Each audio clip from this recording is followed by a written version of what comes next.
Awesome. Well, all right. Welcome to the Think and Drink number 8.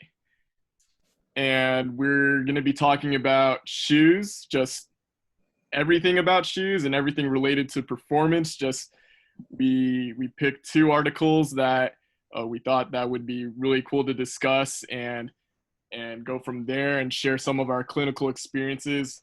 I thought this theme of athletic footwear would be something that's just we rarely touch upon. I feel like a lot of us, we focus on a lot about rehab, but we forget about the equipment that really goes with it and seeing what the effects are and how could that really affect our clinical reasoning when we're talking to our patients, especially those who are maybe in the track and field or cross country.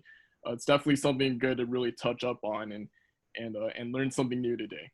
Okay, so I'm going to share a quick PowerPoint just to go over the formalities since we're getting 1 CEU out of this. This is the cool thing right here. So Think and Drink number 8, shoes. Okay, going over our objectives, it's to discuss about a selected and current peer-reviewed journal article that's related to sports medicine with other fields of healthcare, to critically evaluate the evidence discussed in the peer-reviewed journal article. And then we want to compare the evidence to our clinical practice and see if we can bridge any performance gaps that we've identified before the session. And then most importantly, we're going to think and drink responsibly at the same time. Okay, so we obviously have no disclosures or conflicts. This is literally just me picking out 2 articles revolving around 1 theme, and we're not getting paid at all to do this. So it's just for fun and a lot of learning involved. All right, so if you have a drink, cheers for joining. Awesome. What do you got there, Jen? I just have a kombucha. Oh, kombucha. Sure. I don't have any alcohol here, so I just don't like getting any. But it has like 1% alcohol. Yeah.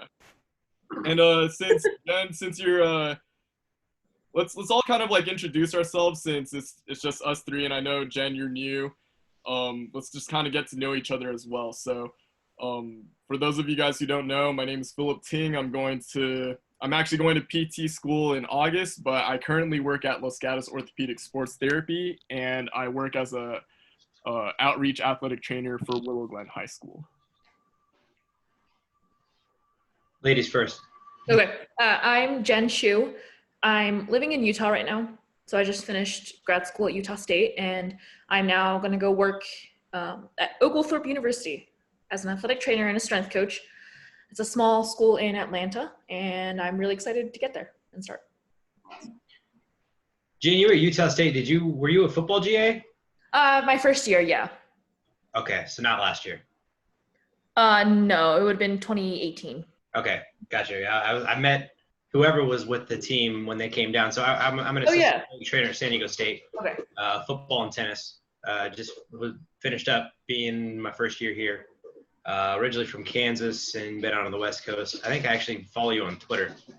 I think so too. The name totally sounded familiar. I was like, I feel like I know you from somewhere. So cool. Yep. And I know Phil from interning 49ers together back in the day. So okay. Gotcha.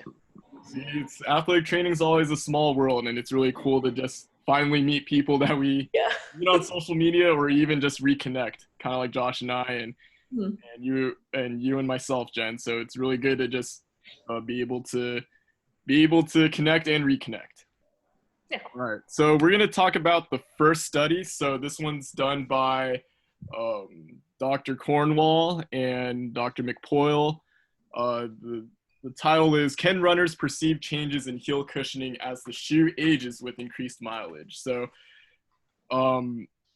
this study, I thought it was pretty cool in the way that they really controlled all the variables that were that they wanted to make sure that this study really goes smoothly, and they're able to find an association between perception and just the shoe itself, and seeing if athletes are able to notice those changes. And so just going over what they or why they wanted to do this, it's I mean, I think it's clear enough in the study that there hasn't been really an association between any perception and change in the heel cushioning as we increase mileage. So they really wanted to test this out.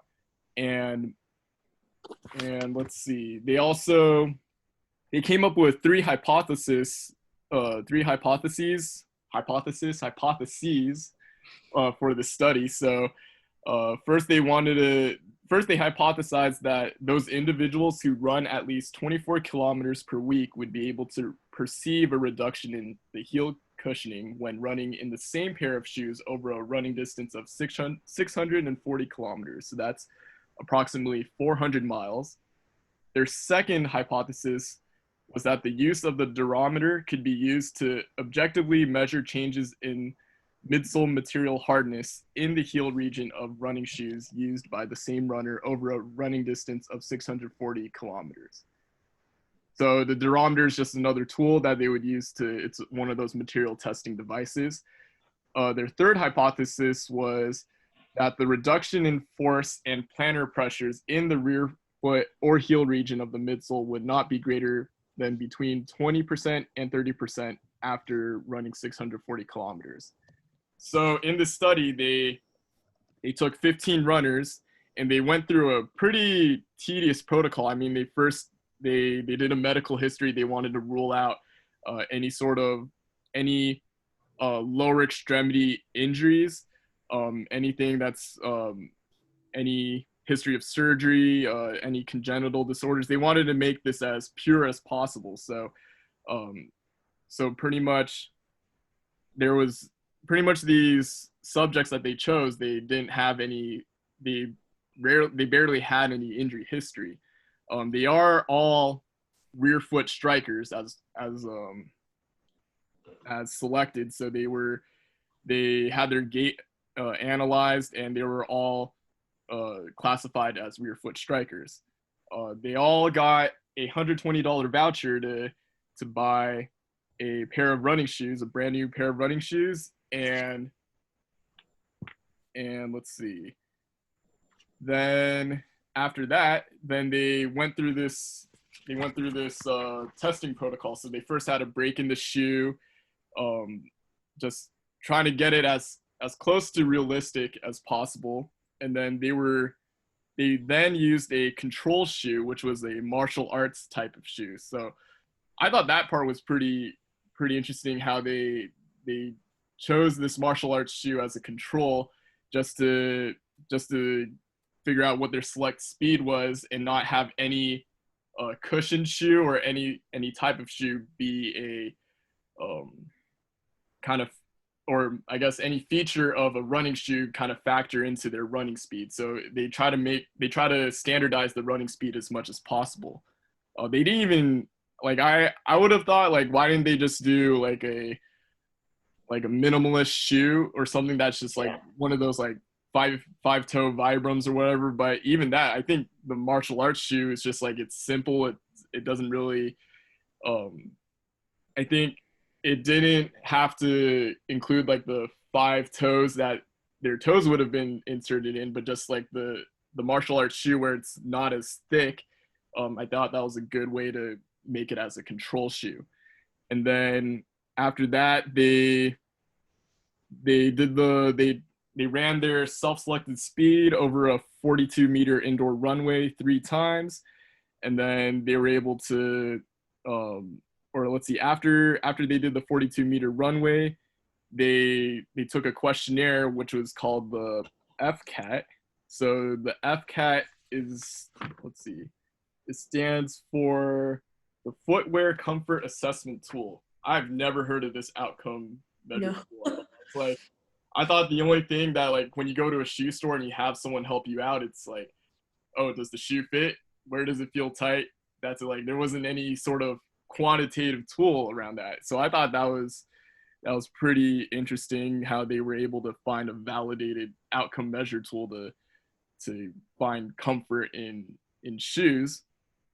And then they were able to take durometer measurements of the of the material of their shoe. So they went on top of the midsole, and they were just pretty much getting baseline measurements, just seeing like how or how hard the midsole of the shoe was, and then they were going to pretty much go through a different series of distances and be able to retest and see where they were at. So I thought this study was very well done, and even though it was a small sample size, it was pretty interesting about the results and how when you run in any sort of shoe, I mean, a lot of shoe store employees, sometimes they'll tell you, well, you have to change out your shoes every like 3 to 4 months. But personally, for me, I feel like if I ever ran in shoes, like I would try to run in those for a year and try to see like how long I can make these shoes last without having to break the bank. But I know a lot of shoe store employees would always try to tell people like, oh, you want to change your shoes out more often than annually, right? So first it was just like, it's a part of me thought it was just like a marketing gimmick in a way, like they want you to buy more shoes frequently, but it's interesting how we have that perception that like I don't really feel a difference, but then when you look at the midsole, and this is what they found, is that as they increased more mileage, they saw more of a stiffness in the midsole region of the heel, or just right on that the heel part of the shoe. And I think when we don't really notice that after a good number of mileage, which is pretty surprising. I don't know what you guys think about it. If you guys want to share any of your thoughts on this study. So I actually worked at 2 shoe stores. Yeah.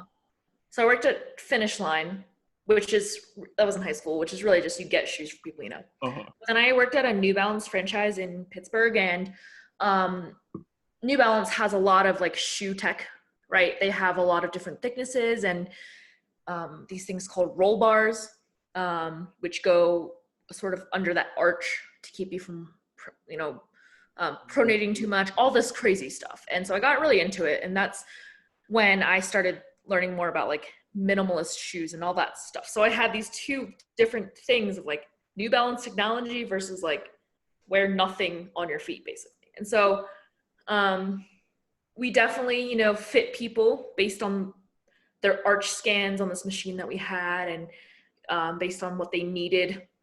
And so that gave me some good experience with fitting shoes to people. Uh-huh. But one thing I noticed is that, a lot of people say, oh, I have flat arches. Oh, I have really high arches, or I pronate too much. And I don't know where they heard it from, whether it's like they just assumed it by themselves or if doctors told them that, Uh-huh. But for one thing on the FCAT was they were told to assess how much pronation or supination they felt they had in the shoe. And to me, that's really hard to assess. And that was one question for me. I was like, you can assess the comfort and the tightness and everything, but seeing how much your foot goes back and forth sort of personally is just really hard to do. And yeah, right. that might just be like, because it's only 1 out of 7 things, so it's not really a big deal, but that was just one thing I thought was interesting. So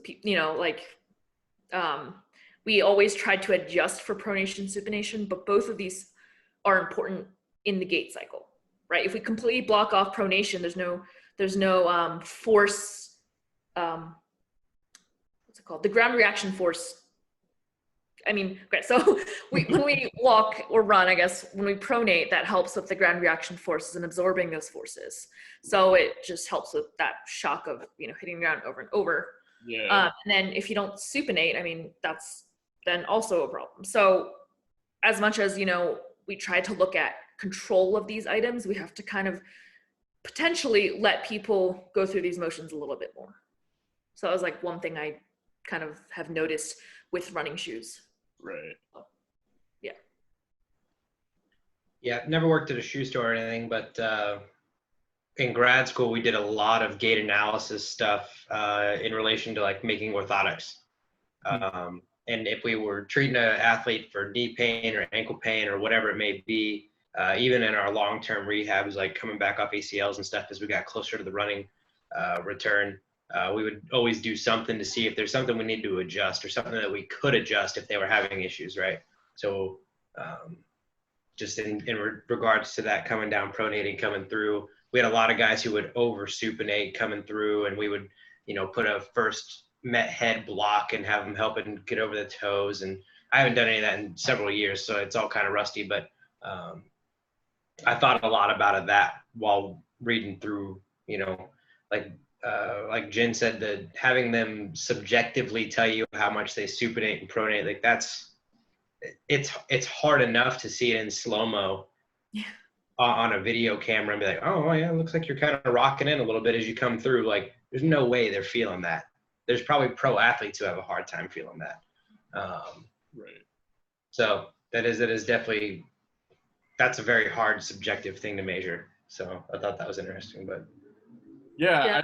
I'm glad you guys brought up the FCAT, because like, for one, I've never heard of it, and two, it's just, I wonder if the runners knew how to subjectively quantify it. Like it's like, or like even if the runners are just like what if they didn't know what pronation and supination really was, and they're just like everyone keeps saying that I'm pronating, so I'm just gonna slide my scale over to wherever the pronation and supination was on that scale. So and yeah, and just like what you guys mentioned, just that like everyone's going to have a different view of what's considered a lot of pronation or what's considered a lot of supination. But I wonder why they didn't do like no pronation to pronation and no supination to supination for that scale. Or, I mean, I figured that'd be another article to look at like the validity of this FCAT tool, but yeah, maybe like how much control they felt like side to side or something. Maybe, yeah. If that, so instead of saying like supination or pronation, you could just kind of give a general like wiggle meter. Yeah, that's something I could totally get behind, because you could see ads for shoes now like great ride stability, like some like play on words, and that's probably some catch-all where they're like, oh yeah, real stable as I go side to side, it doesn't rock. I need that. I need that stability in my life. But I think but yeah, and then you go into the whole like what part of the foot is pronating and supinating. Like that part they didn't really specify. And I wish the authors in this article, they included like in their appendix or something like that, they showed like a copy of the FCAT. Otherwise, I mean, not saying that I'm too lazy to look up what the FCAT is, but I think it would have been really helpful just to kind of refer back while reading it. Yeah, like if there were instructions or anything. But I think the biggest thing though is just like I, talk a lot about this is exactly how gait should work, and I'm a big barefoot shoe wearer, so I'm always like, oh, everyone should wear them. But obviously that's in a perfect world. Like in the real world with athletes, I know that some of them do need orthotics. I can't just say no to them. They cannot wear barefoot shoes to play soccer. Right. So it's like there are things that we have to like kind of accept, I guess, in our athletes. Like they might have foot issues, and I might have to give them a more supportive shoe or advise them to wear that, as much as I sometimes don't want to. But yeah, just like interesting to think about. Well, this whole article is all about the heel strike, and I can't tell you the last time I rehabbed somebody and we instructed a heel strike gait. It's just not the world I live in. You don't teach a football player to heel strike. It's all about midfoot and striding through and getting a really good, cadence and everything else. So that this is kind of different for me to read up on. We intentionally got all of these runners who we know heel strike. And I know that's the whole point, was to look at the cushioning and the heels. Like I get it, but yeah, it's just interesting. Yeah, like I feel like sorry, Jen, go ahead. So there's like research out there that talks about, what's the best type of foot strike for whatever. And it seems to be very, like, really variable. It can definitely depend on the shoe you wear. I know shoes that have more drop. So if the heel is taller and it's more sloped, you probably would be more of a heel striker because that's the first thing that kind of touches the ground. But in barefoot shoes, like the ones I wear, like you want to be more midfoot and kind of forefoot striker. So it's definitely depends on the shoe. So that's another issue. I'm like, there's just so many like different variables going on. It makes it so hard to like say what's good or bad, I guess. I don't know. Right. I find that to be really frustrating sometimes. It's like there's too many things going on and yeah. But I think what's really interesting about this study too is just, I mean, the sample was small and they really specified its rear foot strikers. Like I don't know. I feel like the applicability to this study, I think the only way you would apply it is just know that, like, the one take-home message I took away from this was that hardcore runners will most likely not notice changes in their footwear, and it could really affect them in the long run, and all of a sudden they start to feel some sort of running related injury. Yeah. And that's when you have to look at the shoe. I think that's where the shoe itself gets really important. They talk about like the different pressures on the medial heel and the lateral heel, and just seeing how and seeing the changes in that, and then just looking at the, like, even going back to the FCAT and seeing like what they notice, or I guess what they noticed from the moment they did baseline till after the 640 kilometers, most of the difference was more in the forefoot. Like they noticed there was some sort of change in the forefoot cushioning and the forefoot width fit. So if you look at table 2, there was like a 9% decrease in comfortability in the when it's to the forefoot cushion, and then the forefoot width, they noticed like a 10% decrease. So I thought those two variables, I think those are a little bit more significant, which is interesting, right? They're rear foot strikers, but this is from that sample of 15. So yeah, I thought that was interesting to know, even though the study was just saying, well, they don't really notice any they didn't notice any changes in the heel cushioning over 640 kilometers. Yes, I think that comes back into the reliability or the subjectivity of the person just giving the results, right? There's no objective measurement there. And it's hard to believe that the heel cup fit was truly only at 2.8% over 600 miles or kilometers. Like, that's one of the first things I wear out when I run. Like, I don't know. I'm also not a runner, so it doesn't help. But well, my thing was like, I didn't really look at this closely, but just it's weird to me that the forefoot width sort of decreases, or like there's or not that. I mean, it gets tighter. Yeah. Well, it might have been like, or sorry, Josh, go ahead. You're good. I think they're strictly just talking about the perceived change. Like, maybe it got looser. So like, okay, yeah, maybe they should have done a different lace job or properly tightened the shoe down, or it's speaking to the durability of the material of the shoe. That's what I get out of that. I guess it could also be wait, so is it saying that the width is like, it's wider or narrower? I don't think it's saying, I think it's just more based on perception. I don't think, yeah. I think if they didn't really account for like measuring the actual width or anything like that. I think they're just saying on a 0 to 100, how's the fit? And it. Okay, like yeah.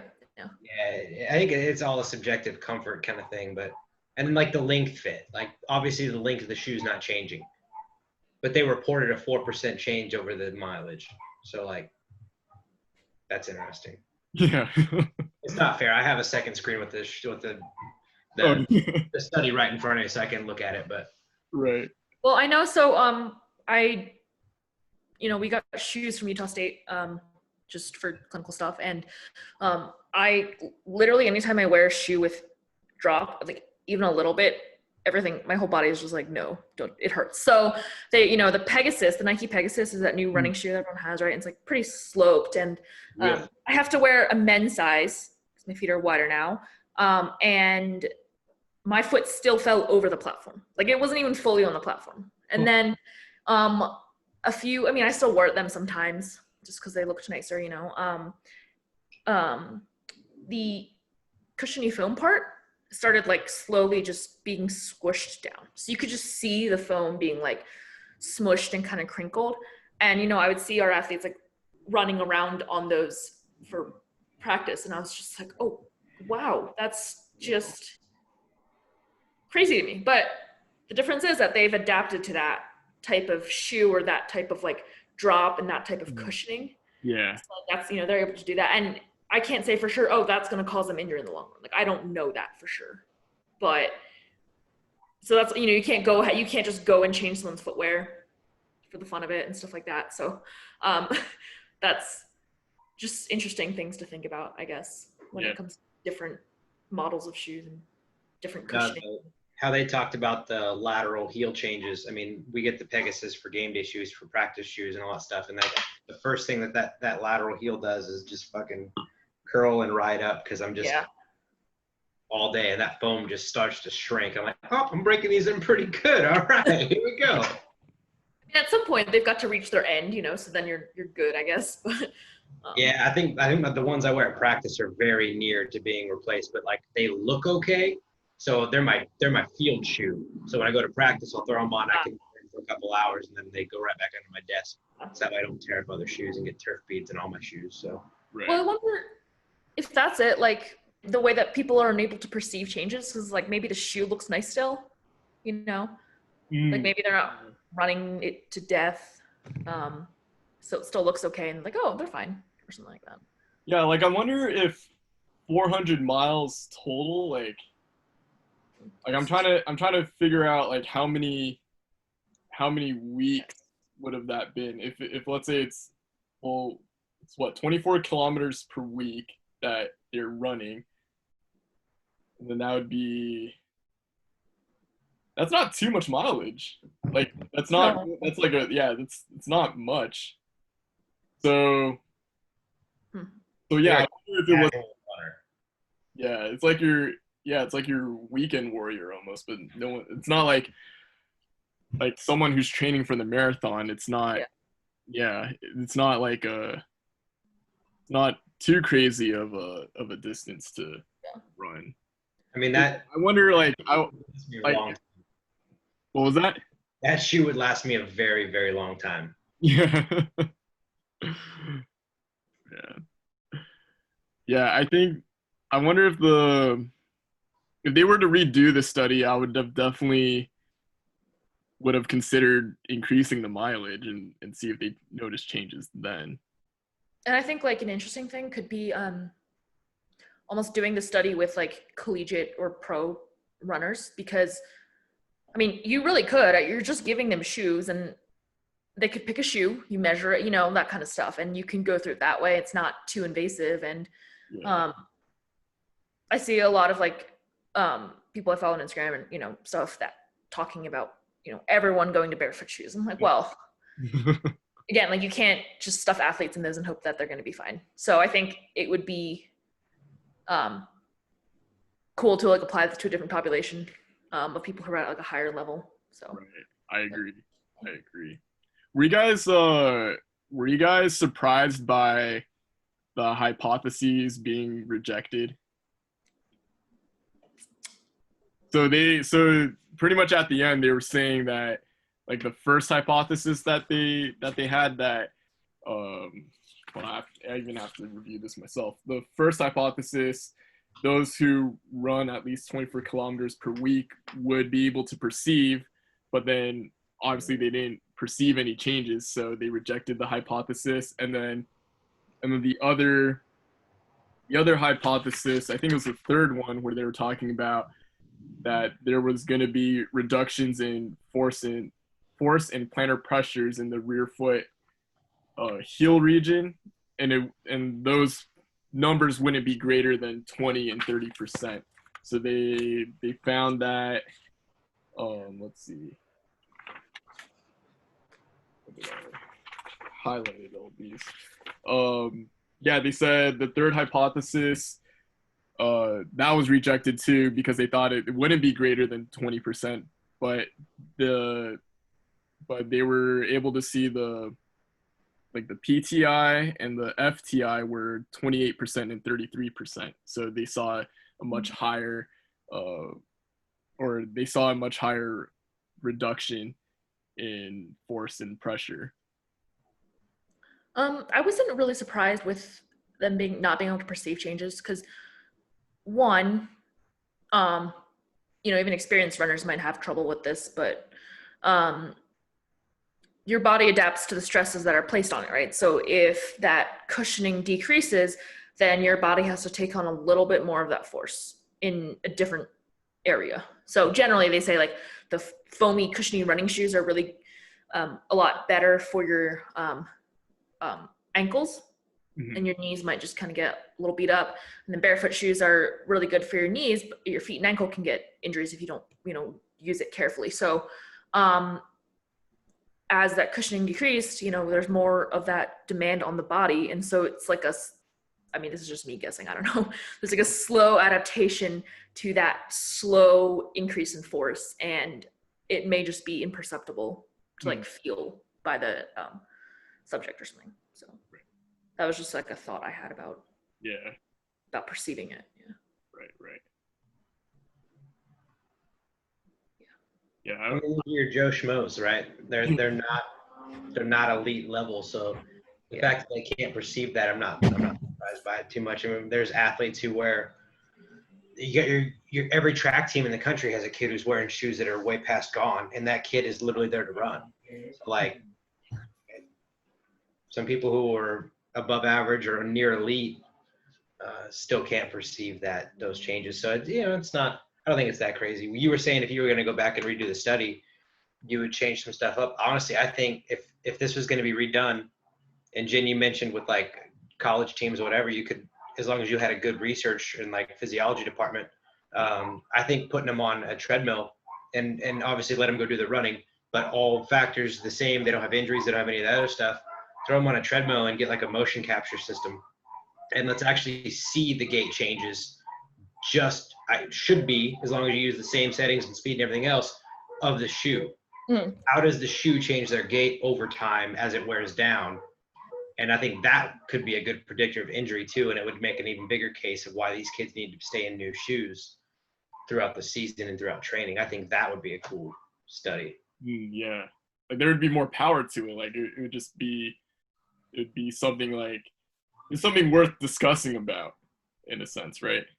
And I wouldn't be concerned about changing their gait. I just want to see how, just based off that shoe breakdown, does it change their running gait? Yeah. So treadmill running is like so different from ground running. So it's like with ground running, you want to maximize your horizontal force, but with treadmill running, you don't have to. I guess you just have to go up and down. Yeah, you just got to maintain your space. Which is so weird because, I don't know. I never thought of that difference till now. But it would still be cool to see how they do it on that machine specifically. Right, and if there was a way to do a motion capture in space, like on an actual area, go for it, do it. I just don't think that that's probably something a lot of places would have access to. And I obviously wouldn't want them to do full time, but this would be something that you could control.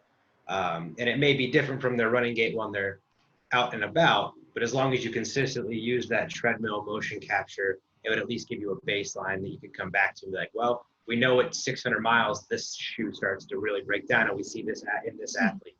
And I think that would be kind of cool. Maybe not practical or useful, but it'd be fun. Somebody would get paid to do that thing. I mean, you could do it easily with your, by yourself. If you just buy one of those durometers or whatever and, look at how much it breaks down. Right. Just test it out. Yeah. I mean, that would be almost something you could market to coaches, like track coaches, and say, hey, like, use this. You can at least see when your kids need new shoes. Yeah. You know, because honestly, a lot of them know a lot more about running than me. So it's like, you know. Yeah, it's interesting, like how a lot of the cross country running or cross country coaches or track and field coaches, sometimes they know more about like running injuries than some clinicians. Like I think, yeah, it's insane. But yeah, shoot, I just had a brain fart, um, but yeah, I think yeah, I thought this study, although I think it was interesting for the most part, but there was definitely stuff that um there's definitely stuff that was left to be desired. I wish they uh, got a little more specific, especially with the subjectives, with the FCAT and just something that is more applicable to more sports. Really, just like not just like the recreational, but like I'd be curious to see what like collegiate and pro runners, if they were able to perceive any changes in their shoe and go from there. Cool. Let's see. Let's move on to the next article. So this one, I apologize. There wasn't really much results in there, but I thought this was. I think just like the title itself was done by Laurent Malisu and his colleagues, and their study they're trying to look at shoe cushioning body mass and seeing if these are they're trying to they're trying to make them as separate risk factors for any running related injuries. And so um and so they came up with a pretty large um, RCT and just really planning out a protocol. There wasn't really there the study hasn't been done yet, it seems like, but it was something that they published in the BMJ, and yeah, I think just reading through this, even though that it wasn't, um, even though the study hasn't been done yet and there's no results, I think this kind of these kinds of studies where they really hypothesize and really put um, and really make us think about the risk factors that we teach our patients. I thought this was pretty cool to read. I don't know what you guys' thoughts are on this study.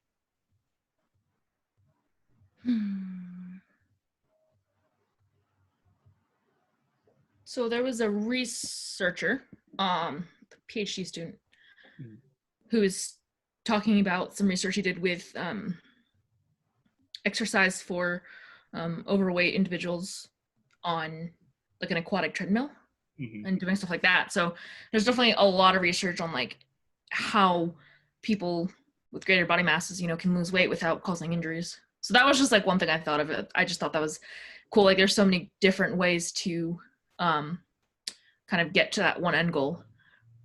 But my biggest qualm with cushion shoes and like aggressively cushioned shoes, like there are some, you know, barefoot style shoes that are thicker for hiking, but you know, when you add more cushioning and your goal is to decrease that vertical ground reaction force, but reducing that peak impact decreases the body's ability to adapt to more force as the shoes break down. So as the shoes, like I said, I mean, when the shoes break down, you know, there's probably like a slow adaptation to that. So it's not a big deal. But if your shoes break down and then you like do a ton more miles that week or something like that, that could really, you know, put a lot of demand on the body that it can't sort of like adapt to, I guess. So, you know, I think vertical ground reaction forces aren't always bad. If you don't do them, you can't do them, if that makes sense. Yeah. So, you know, when you have kids with stress fractures, like you do have to slowly build them back up and build that, you know, that bone up and get them used to that vertical force. So like one thing is that you could maybe have different shoes. Like if you're going to run further or like, I don't know, you could start with like short distances using thinner cushion shoes or something like that, just to give your body some different stuff. And yeah, and that might be more for like recreational people. Obviously with athletes, it's hard. We had a water treadmill at Utah State, and that was cool. So the athletes would like, every week they would just go in there and run for an hour, and it was awesome. So it was like a deload. That was good. Yeah. Right. Yeah, I just have very big thoughts on cushioning. So yeah. But Josh, you have that pensive look on your face. I'm just trying to read back through this. Yeah, this is a lot to really take in, this one study. Yeah, and the fact that they came up with 6 hypotheses, and I was trying to figure out like why 6. Like so going over it, the first hypothesis that they had was running shoes with greater stiffness are associated with a higher injury risk in leisure time runners. And then their second hypothesis, high body mass is associated with a higher injury risk in leisure time runners. And then they go into runners with a high body mass experience a lower injury risk in shoes with greater stiffness. And then their fourth hypothesis, a higher step length, a lower step frequency, and higher vertical loading rate are associated with a higher injury risk. And then their fifth hypothesis, running shoes with greater stiffness will be associated with higher vertical loading rate and a shorter contact time.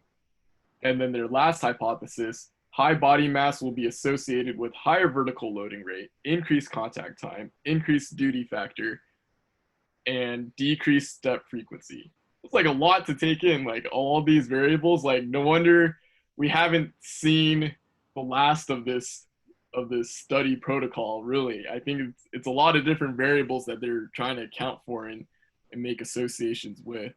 I think what's really cool is that they're starting this study, and I think just having a really big sample size and a longer term follow-up, it will definitely give us a better picture as to how does shoe cushioning and body mass affect all these different variables. And honestly, like do these variables actually pose a risk for running injuries, right? I feel like that's always going to be a big question, right? Like, is it like how high of a vertical loading force is it for an individual to all of a sudden have a running related injury? Or like how does like wouldn't like a higher vertical loading rate, like the higher it is, would you be more susceptible to acute injuries or chronic injuries? Like what about like a lower vertical loading rate but a longer period of time, right? So that's what always gets me with these running injuries. It's just like we pick out these variables and we're always doing some sort of study to see the association with it, which is frustrating. It's like, how do you, like, there's so many conflicting studies out there. Like, I even think they mentioned that, or in the introduction, they talk about like the contradictions, or at least they're saying like there is no relationship. So data, like the information that they get is all over the place, but that's where it's just like whenever I work with like a cross country runner and then just seeing what he or she is comfortable with and like the interventions that we may try, or like try like step cadence and see if that helps them get to somewhere where it's comfortable and then bring them back up, but then they're still experiencing pain. Like what other variables are there? Yeah. I mean, even if we're looking at all these variables, there might be even more variables that we still haven't found yet for running.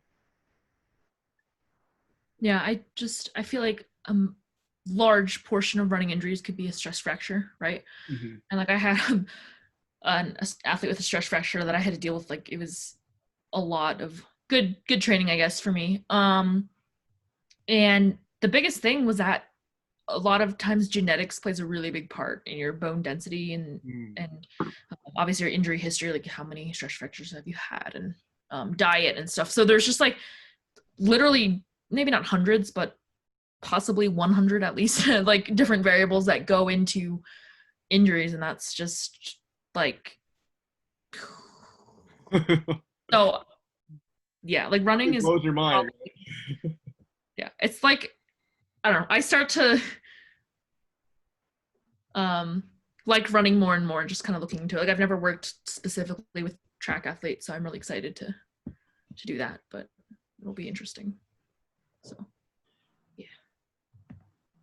I think the study is, I think it's kind of a flawed design for what they're really looking at, to be honest with you. Like, I mean, it says right there, the main aim of this study is to investigate the influence of shoe cushioning and body mass on running-related injury risk, while exploring the simultaneously the association between running technique and the RRI risk. So, like,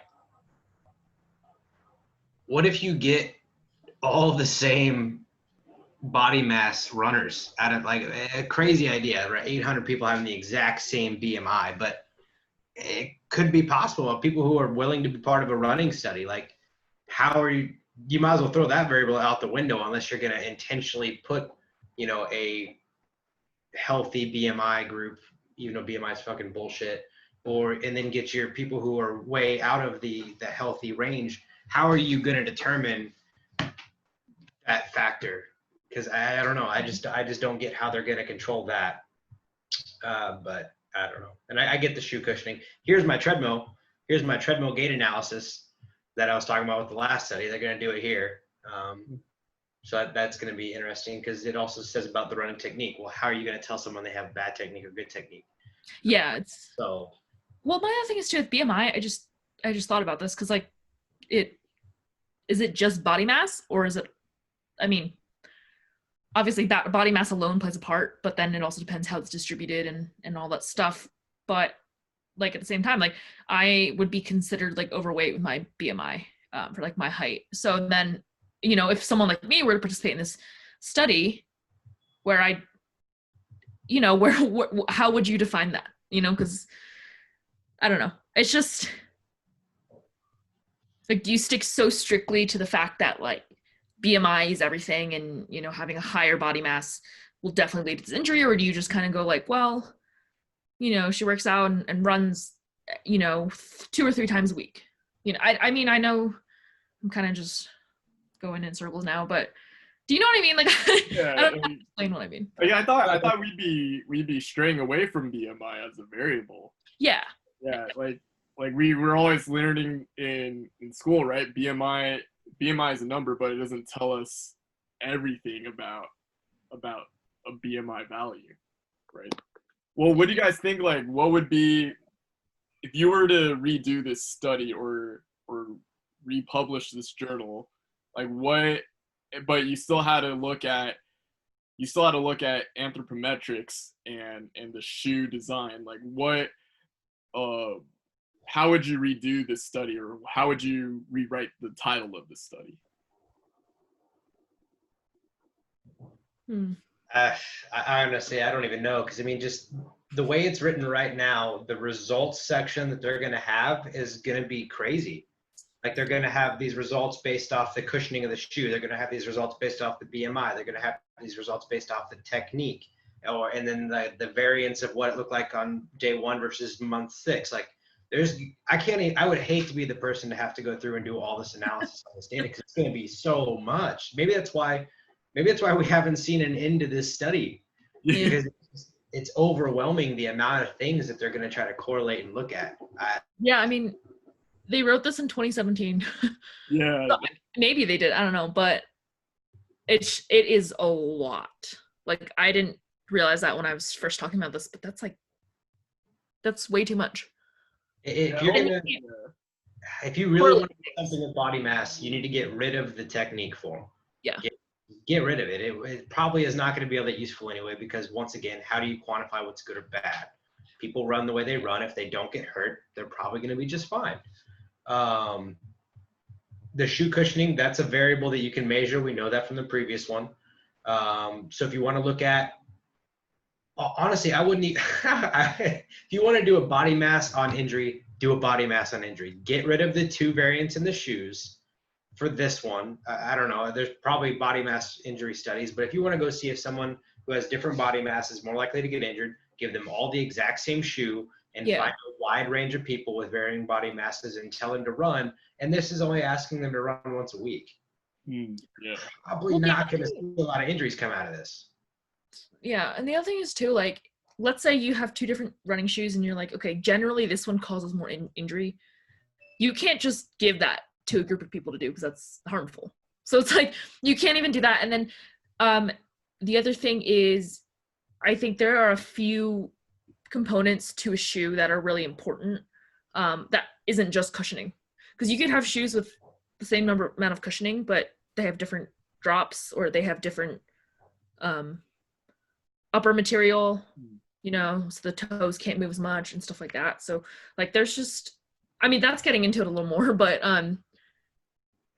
I also feel like if you're going to talk about different shoe cushioning, like that stuff has to come into play because it really changes the injuries you might have. Because if, I mean, one thing I read in another study was like, if you have a greater drop, right, so that heel is higher up, you're going to have a greater knee flexion moment. Extension, I don't know. But you're going to put more force on the quads because, you know, when you do the slant board squats, right, you feel it more in your quads. Yeah. So it's kind of like that.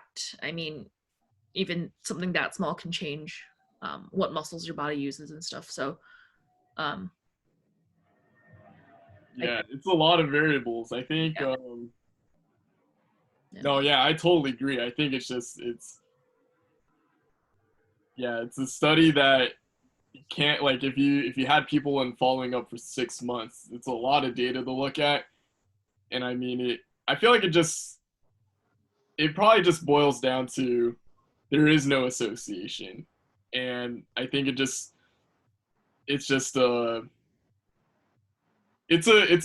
kind of like throwing a dart blindly, like, and just hoping that, okay, maybe I could get some sort of correlation between all this, but I think it's still a good attempt at something. Like, I think it's just, although, yeah, the protocol may be flawed, it was a good attempt and they would still publish it and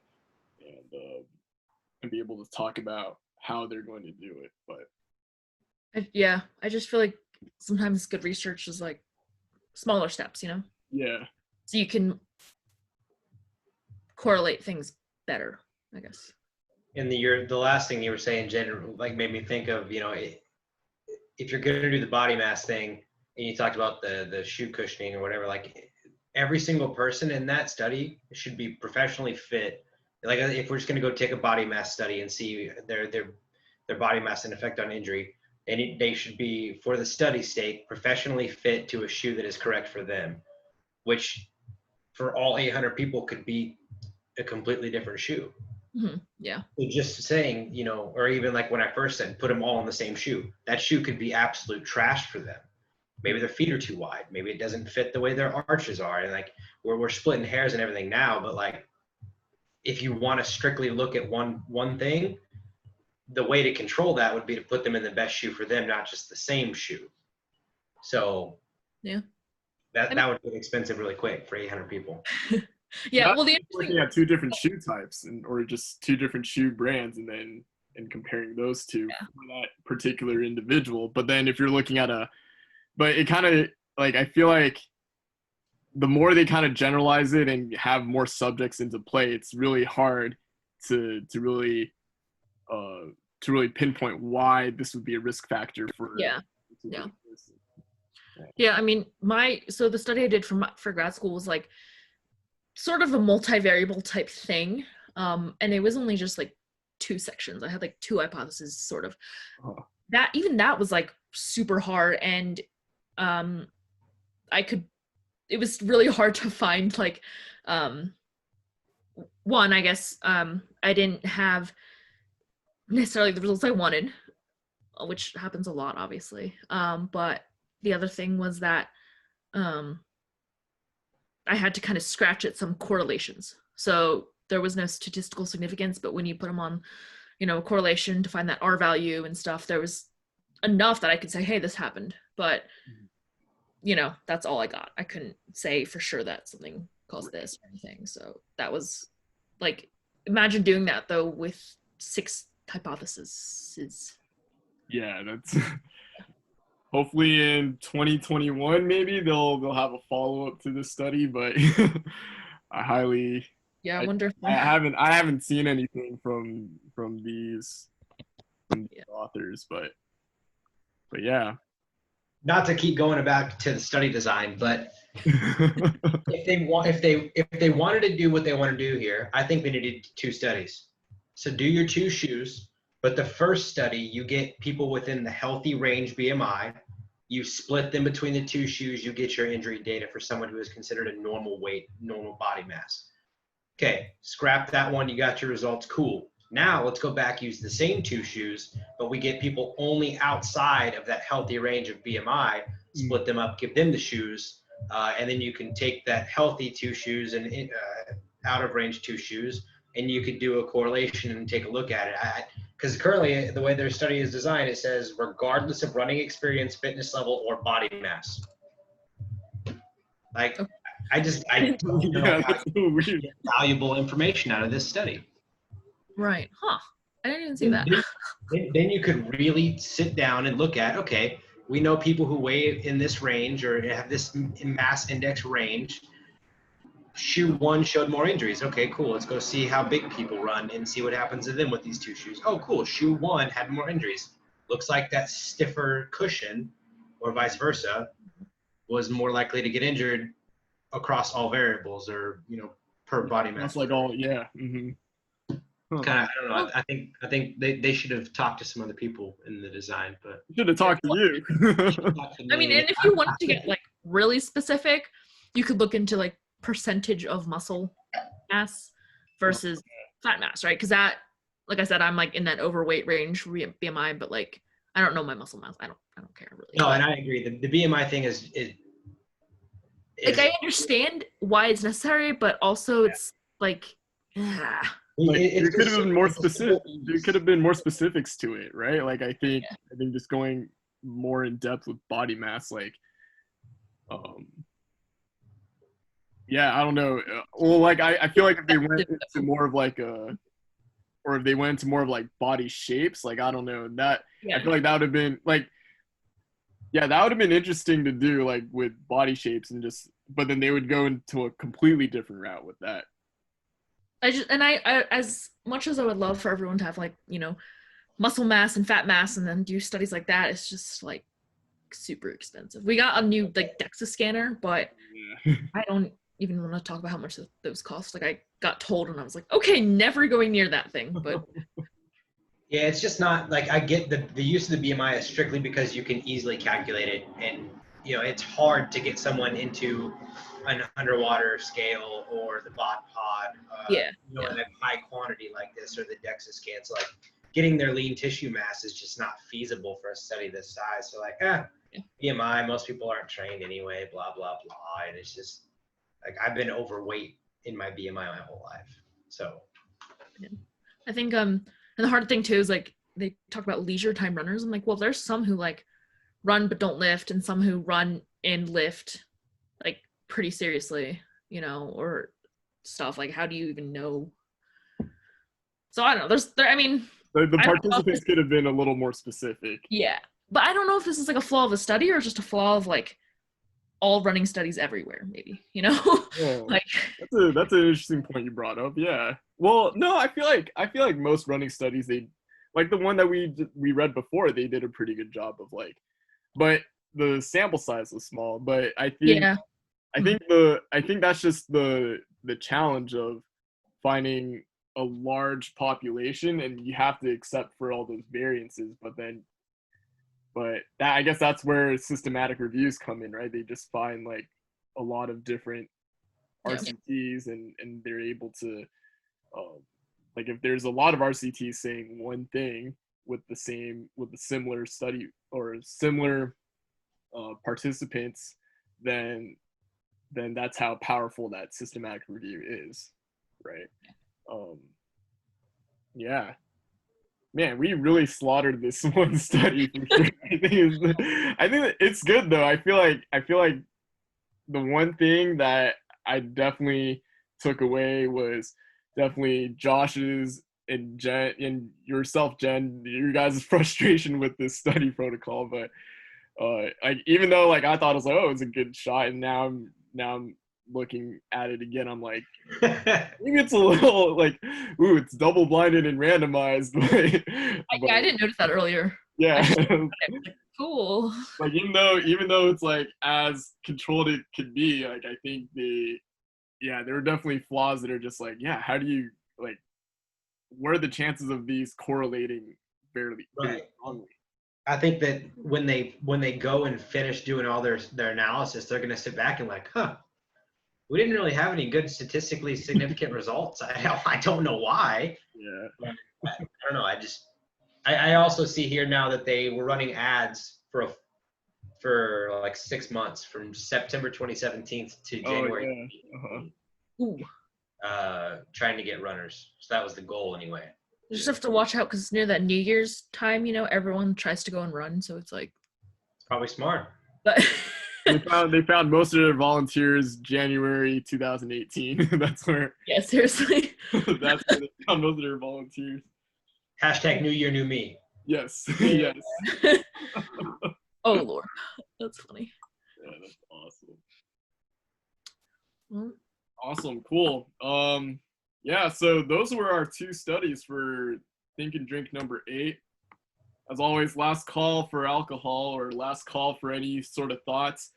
I think just one thing I wanted to share. I thought the session was good because I think the one thing that really just comes back to mind with any sort of running related injury or just even shoe types even, I think it just always comes down to the individual. I think that's why I think the more studies that come out and say like how there's not really an association with a particular variable to like a risk factor, or you're seeing like different perceptions or less change in perception to the shoe design. I think it just really comes down to the individual and seeing and just being able to see the history of the patient, especially if they are a runner. Like they notice a lot of different things, and it just comes down to that, and rather not so much just like generalizing like the biomechanics and intrinsic factors that that a population may have, and assume like, oh, because you have like a high BMI, right, you're more susceptible to having running related injuries. I think just reading and considering some of the flaws that are in this study, I think it just comes to show like we don't always have to rely on research so much, but it can guide us to how we make our clinical decisions. yeah.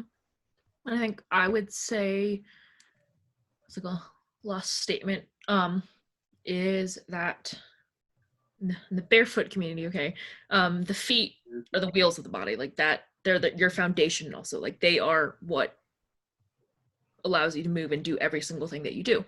And so when you put a shoe on, that shoe sort of becomes part of your body.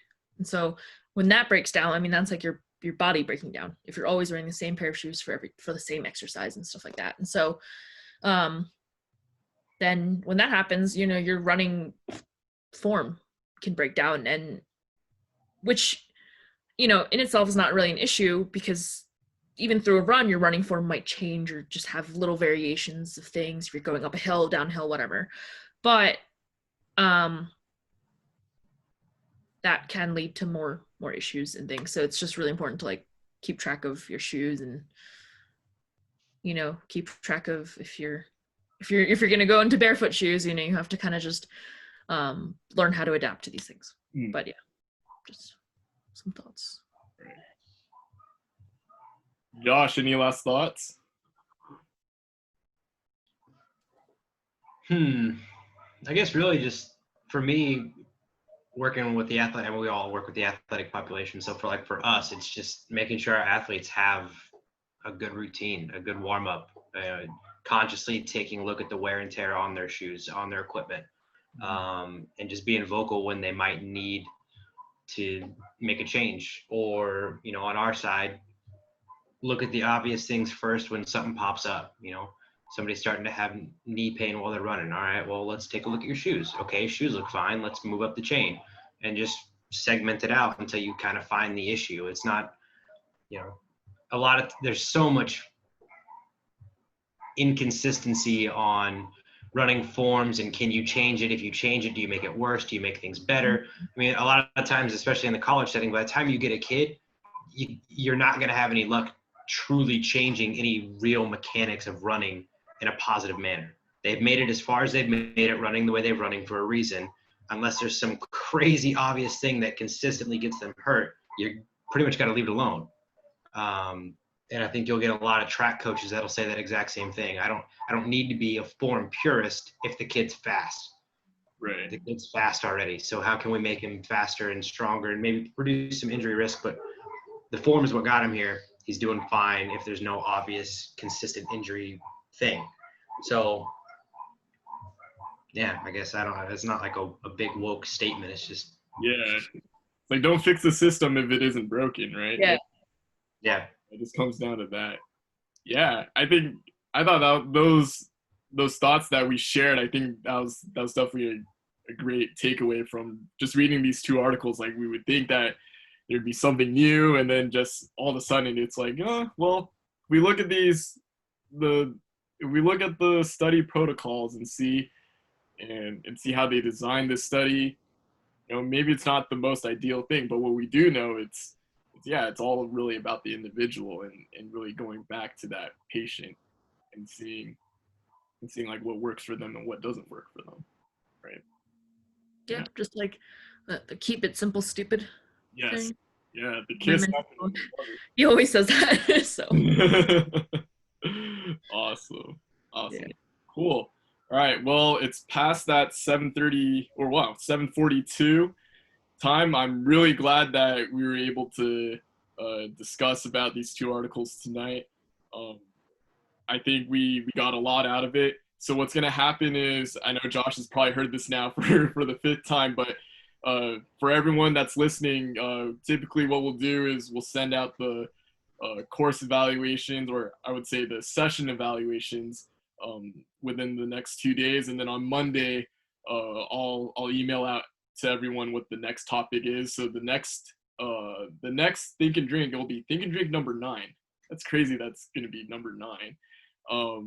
And we're still going strong. It's going to be on July 30th. It's going to be at 6:30 p.m. Pacific time. Honestly, I don't know what's going to happen after July 30th. Hopefully we'll find another host, but if not, I'll try to still host these. But yeah, I think this is just good to really just get together and talk about anything related to sports medicine and really share our experiences. And I thought tonight was just a representative of that. So it's really awesome to see everyone and talk about sports medicine, really. So yeah, thanks for stopping by. Hopefully we'll see you guys July 30th, and stay tuned on Monday what the next topic is going to be for our next Think and Drink. Awesome. Sounds good. Thanks, Phil, like always. Thank you. Thanks. Sure. Later, guys. Oh, wait, when are you moving to Florida? Hold on a sec. Oh.